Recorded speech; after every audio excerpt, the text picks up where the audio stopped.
Hey guys, Alex, TSW. This is TSW Tech. Today we're going to be talking about the IWE system. IWE is integrated wheel end. It's basically a vacuum actuated hub that sits right here, this aluminum piece, this silver piece.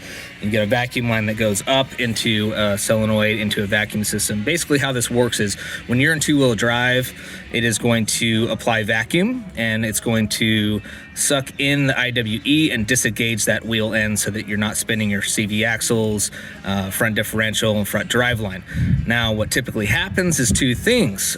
People don't know their IWE system is going out, they're driving the truck, and they will go through CV axles like this one. This one's obviously blown, it's slinging grease everywhere, and that's because we had, in this case, it wasn't a vacuum issue, it was an actual IWE issue.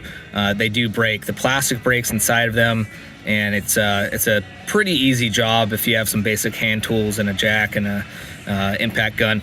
So the other issue is these vacuum lines crack. So you can see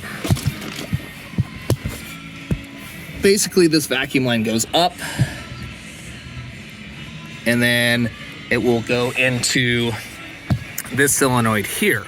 These solenoids can fail. So the first thing that you want to do is pull the vacuum line off the hub right there with the engine running and see that you have adequate vacuum. If you do have vacuum on both sides, then you probably have an IWE failure.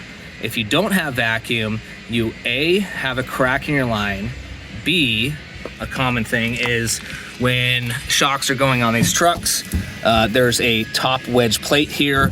The vacuum line will get stuck underneath it and it'll be crushed and it won't get vacuum to that IWE.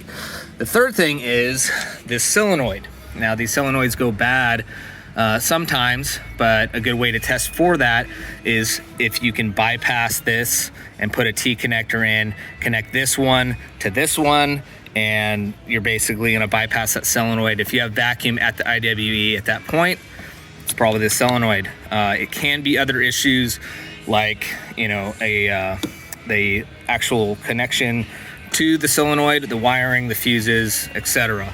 So check that first. And if you have any questions, shoot us a message, TSW Off-Road. Thanks again for chiming in.